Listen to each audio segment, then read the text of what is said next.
आप कर रहे हैं, थोड़ा सा अच्छा कार्य आप कर रहे हैं, भगवत भजन आप कर रहे हैं, कीर्तन आप कर रहे हैं, मंत्र जाप आप कर रहे हैं, स्मरण आप कर रहे हैं, नाम जाप यदि आप कर रहे हैं तो वो लोभ से पवित्र होना चाहिए, बहुत दूर।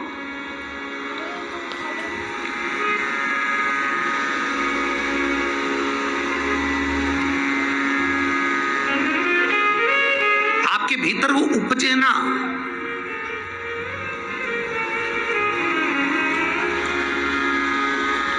फिर चाहे दुनिया के लोग कितना भी कहे ना। वो एक बेल बेचारा किसान का, एक बेल कुएं में गिर गया। अब कुएं में गिर गया तो किसान का बेल जब कुएं में गिरा तो ये देखा कि कुएं में से बेल को निकालना है। खूब मेहनत करी किसान ने बेल को निकालने की, पर वो बेल निकल नहीं रहा था। बहुत बहुत बहुत बहुत मेहनत करने के बाद भी वो बेल नहीं निकला। बहुत अथक प्रयास करा गया पर बेल नहीं निकला। तब किसान ने फिर कहीं मशीन वाले से कहा होगा कि इस बेल को निकालना है। मशीन वाले ने कहा 25,000 रुपये लग जाएंगे, 20,000 रुपये लग जाएंगे। तो उसने सोचा 20,000 25,000 लग जाएगा तो इससे अच्छा है कि इसको पड़े ही रहने दो। बेल किसी काम का तो था नहीं, बूढ़ा हो गया था। अगर बेल बूढ़ा हो गया है तो इसी कुएं में पड़े रहने दो, मर जाएगा। इसी कुआं भी सूख गया है, इसमें कोई दिक्कत वाली बात नहीं। अपन कचरा पटकते जाएंगे, बेल को वहीं की वहीं दबा देंगे। गांव के लोगों से कह दिया मेरा बेल कुएं में गिर गया है और ये बूढ़ा हो गया था। एक काम करो, तुम्हारे गांव का जितना भी कचरा है ना, घर वाले वो सब लाकर इसमें डालते हैं ना, बेल मर जाएगा। धीरे धीरे उस पे मिट्टी डल जाएगी। गांव के लोगों ने कचरा लाकर डालना चालू करा। जैसे जैसे बेल के पास में कचरा पटकना प्रारंभ करा, बेल भी समझदार था। इधर कचरा पटकते तो इधर पांव रखकर खड़ा हो जाता, इधर पटकते तो इधर पांव रखकर खड़ा हो जाता। धीरे धीरे पूरा कुआं भराते चले गया और बेर कचरे पर पांव रखते रखते रखते रखते रखते रखते बाहर आ गया।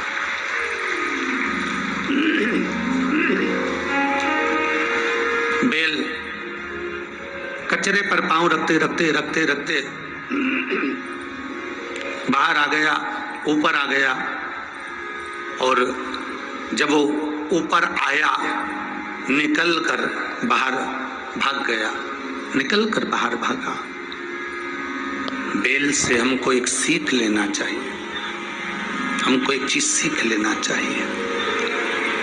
बुराई करने वाले कितनी भी बुराई करेंगे, निंदा का कचरा, बुराई का कचरा कितना भी पटकेंगे, हमको केवल उस पर पांव रखकर निकल कर बाहर की ओर चले जाना है और हमारे जीवन को सार्थक बना लेना है। करे करे तो करे।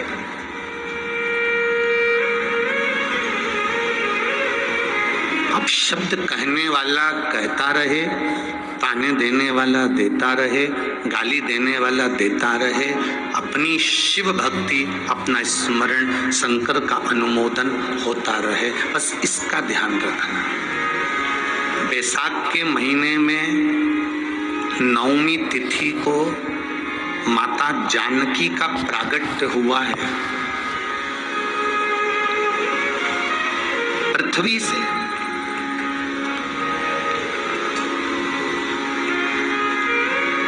कभी एक विचार करिएगा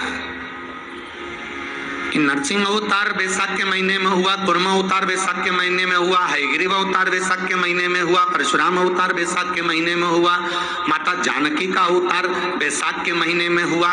आखिर बैसाख के महीने में, माधव महीने में इतनी महत्वता क्यों?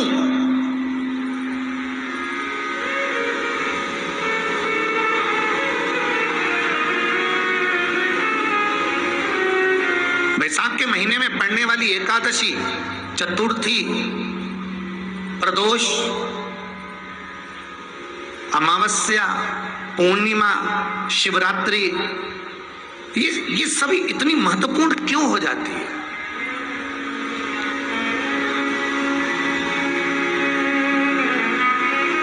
इसकी महत्वता इतनी प्रबल क्यों हो जाती है? किस लिए?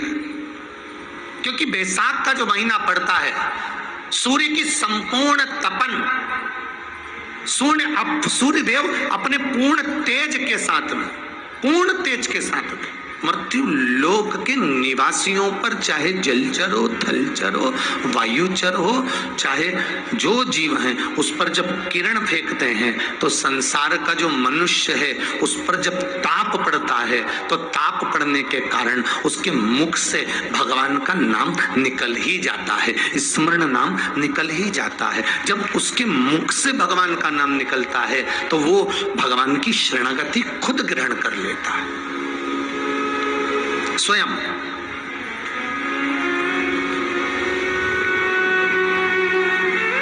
शरणागति ग्रहण कर लेना। बैसाख की पोथी पढ़ते हो आप लोग? आप में से अगर कोई पढ़ता हो बैसाख महीने की पोथी, तो उसमें एक वर्णन आता है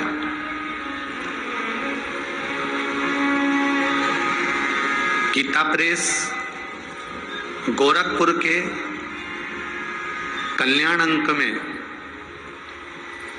भी आप ये पावन बैसाख चरित्र श्रवण कर सकते हैं। उसमें बैसाख महीने की पोथी में 10वें दिवस की कथा में 10वें अध्याय में एक व्याध और शंख मुनि का चरित्र आता है।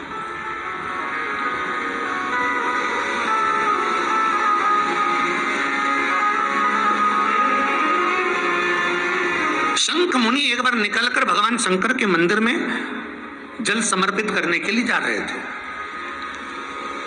और शिव मंदिर की ओर जाते बीच मार्ग में चलते और वो शंख मुनि जब शिव के मंदिर में पहुंचे, शंकर भगवान के मंदिर में जाकर उन्हें दर्शन किया,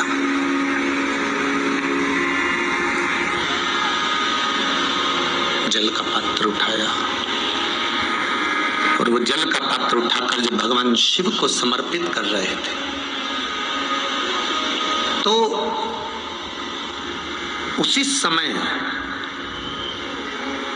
जल का पात्र उठाकर जब शंकर भगवान को समर्पित करा गया और शंख मुनि निकलकर जब बाहर आ रहे थे, आते आते शंख मुनि के मन में एक भाव उत्पन्न हो गया कि जब हम भगवान शिव को कुछ वस्तु समर्पित करते हैं तो उसका फल, उसका पुण्य फल हमें कितने समय में प्राप्त होता है। ये शंख मुनि के मन में एक विचार जागृत हो गया, शंख मुनि के मन में एक भाव जागृत हो गया।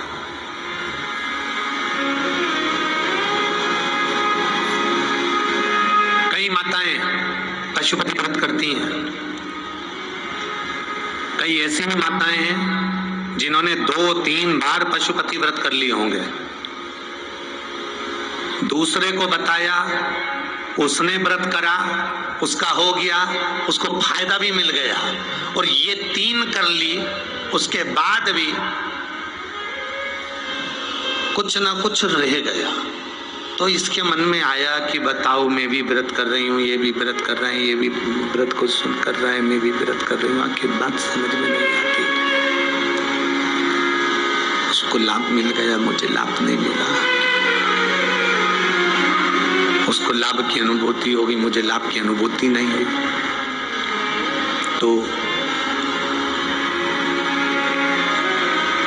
कभी विचार करना कि तुमने उसको पशुपति व्रत बताया, उसने व्रत किया और बड़े दिल से करा, बड़े बड़े दिल से करा, तुम्हारे बताए अनुसार करा। मतलब तुम्हारी बात पर कितना विश्वास होगा उसको, तुम्हारी बात पर कितना भरोसा होगा उसको, और तुम्हारे बताए अनुसार उसने पशुपति व्रत कर लिया और उसका काम हो गया, और तुम 2 बार 3 बार 4 बार 5 बार कर चुकी तो भी नहीं हुआ।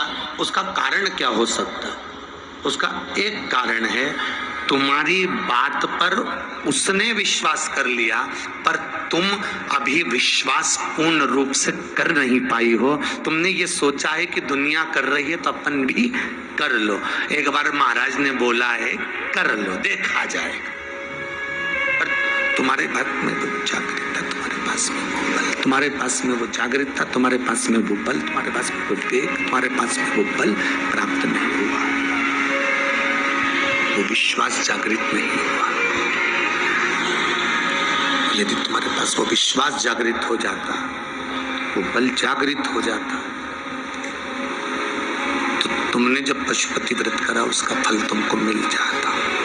अगर विश्वास जागृत होता तो फल मिल जाता।